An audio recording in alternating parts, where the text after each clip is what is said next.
Mom. I got this. The movie begins with Matthew and Emily, a married couple working as spies for MI6 who discover they are expecting a child. Deciding to prioritize their family, they plan to retire from their dangerous jobs. However, their past soon catches up with them. 15 years before their retirement, they receive a mission to infiltrate the birthday party of Gore, a notorious arms dealer, at his mansion. Disguised as French arms brokers, the couple blends in seamlessly at the party. Using a hidden device during a handshake with Gore, Emily scans his fingerprint, enabling her to retrieve the IC key, a powerful device capable of destroying an entire city. Their mission takes a dangerous turn when an alarm goes off, alerting the mansion's security. Matthew and Emily quickly neutralize the guards.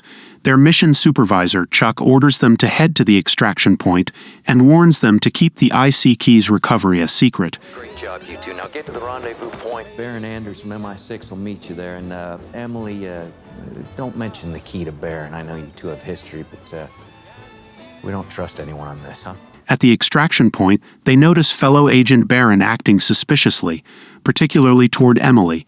Once on the extraction plane, Emily reveals she's pregnant with Matthew's child but worries he might not be ready for fatherhood. Matthew reassures her and celebrates the news by ordering champagne from the flight attendant. I'd have a little baby, man. Congratulations to you both. That is great news. While Emily steps away, the flight attendant attacks her, demanding the IC key. Matthew pretends to hand it over but seizes the opportunity to fight back. A chaotic battle ensues, revealing that the plane's other passengers are enemies as well. Emily manages to disarm one attacker, but another grabs a gun and aims at her. Matthew intervenes, taking the bullet meant for Emily, which instead hits the pilot.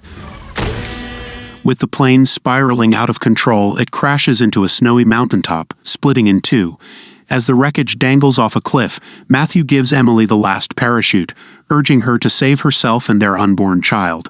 Refusing to leave him behind, Emily grabs him, and they parachute to safety together.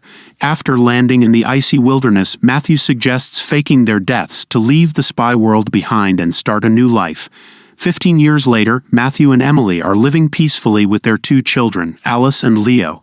Alice is a strong-willed teenager who often challenges her parents, while Leo is the mischievous and curious sibling. One day, Alice overhears her father speaking Russian and confronts her parents, demanding to know the truth about their secretive past. Trying to bond with her, Emily invites Alice to a movie, but Alice declines, claiming she has a study session with a friend. I'm studying at Annalise's tonight. Suspicious, Emily later discovers Alice's location using a GPS tracker and finds her at a nightclub. It's a club! A club? Yes! Arriving at the club, the couple confronts Alice, who reveals she has a fake ID. When a man insults Emily, calling her a boomer, she retaliates, sparking a massive brawl. The couple fights off the attackers, but Alice grows even more suspicious of their abilities. Back at home, Emily reflects on their spy days. Matthew reassures her that they chose family over danger for a reason. Meanwhile, Alice blames Leo for exposing her location, Did you tell Mom and Dad where I was? though he denies involvement and secretly enjoys her being grounded. The next morning, Chuck pays them a surprise visit, revealing he found them through an online video of the nightclub fight. He warns that Baron betrayed them and is working with Gore. Before Chuck can finish, a sniper kills him, and mercenaries ambush the house. Matthew and Emily manage to escape and retrieve their kids from school. During the chase, Matthew admits he still has the IC key, revealing he swapped it during the plane incident and hid it at Emily's mother's house in England. Furious, Emily questions his secrecy. They evade their pursuers using improvised weapons, including a Diet Coke and Mentos bomb, which causes their attackers to crash. The family heads to the airport where Emily tells the kids they are visiting their grandmother. Arriving in London, they avoid surveillance cameras and steal a car to reach a safe location. However, Baron and Gore's men are already closing in on them. Inside the car, the couple asks their kids to turn off their phones to avoid being tracked. As a matter of fact, those phones, why don't you give those phones to your mom? What? When they run out of fuel, they stop at a gas station.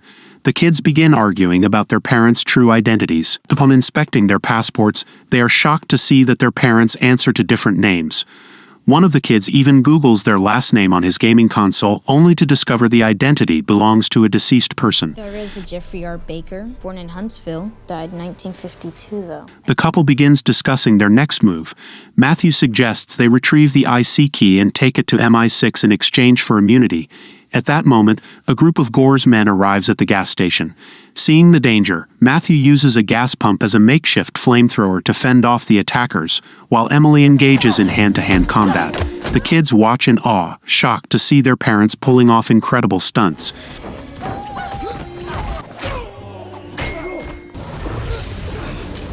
Somebody call 911. That's not the number here. After defeating the attackers, the couple quickly ushers the kids into the car and drives off. Baron soon arrives with his team, but Matthew creates a barrier by shooting at a truck carrying large pipes, causing them to spill onto the road and block the pursuit. In the car, the kids demand to know the truth about their parents. Unable to keep lying, Matthew admits that he and Emily used to work for the CIA as spies, but insists those days are behind them. When Matthew realizes his son's gaming console still has an active Wi-Fi connection, he takes it and tosses it out of the car to prevent tracking. Arriving at Emily's mom's house, a sudden gunshot echoes, startling everyone. It turns out Grandma just shot down a harmless bird. A heated argument erupts between Emily and her mother, which they take inside. Matthew tries to calm the tension by explaining why they've come.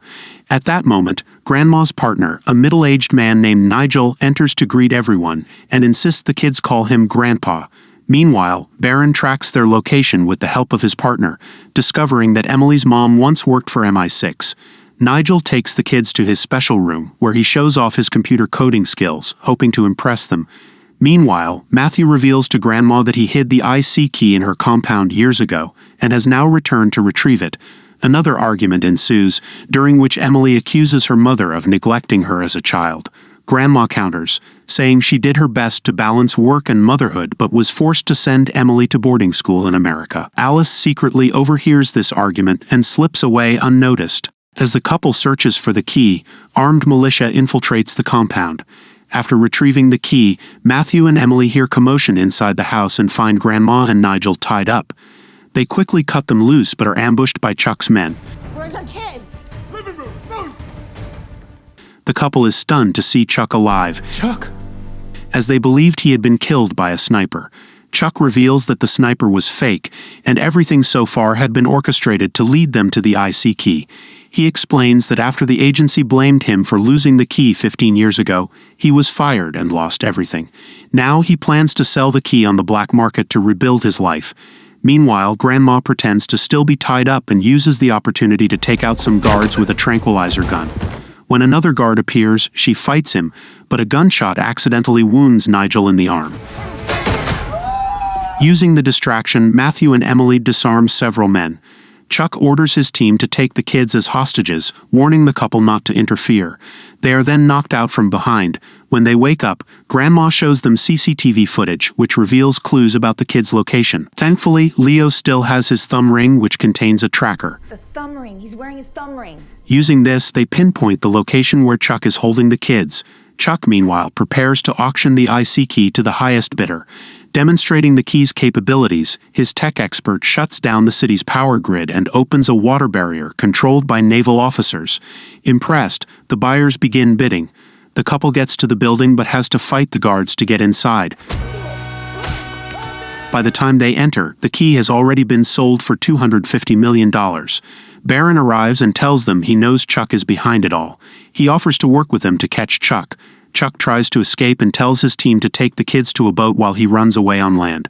But Gore's men stop him and demand the key. Just as they're about to shoot, a red sniper dot appears on one of the men. It's Emily's mom, helping from afar. Scared, Gore's men give up, and the couple takes their bikes to chase Chuck. Emily finds a boat and goes after Chuck while Matthew follows close behind. Nigel, wanting to help, crashes his car into one of Chuck's vehicles, stopping the driver. He grabs the key and tries to use the computer to close the water barrier. But Nigel doesn't know how the system works because he lied about his skills on his resume. Panicking, he randomly presses buttons, and the computer shows error messages. Emily catches up to Chuck on the boat. His men try to fight her, but she quickly defeats them and throws them into the water. Meanwhile, Nigel accidentally presses the right button and the barrier starts closing. Seeing this, the family jumps into the water. No need, Mom. I got this. Chuck tries to stop them, but Matthew and Emily fight him off. The family escapes just as the boat crashes into the barrier. The family is finally safe and back in America. Alice wins her football championship by scoring the final penalty, and everyone celebrates. During the celebration, Alice tells her mom she wants to watch a movie together. Nigel promises Leo he'll teach him how to be a spy. The couple feels like life is going back to normal, until Baron, who was hiding in the back of their car, tells them Chuck is still alive. Emily learns she'll need a new partner to face Chuck again, but it won't be Matthew. When Matthew asks who it will be, Baron says it's Emily's dad. Matthew is shocked because Emily never told him her dad was alive. Thank you for watching. Don't forget to like and subscribe. See you next time.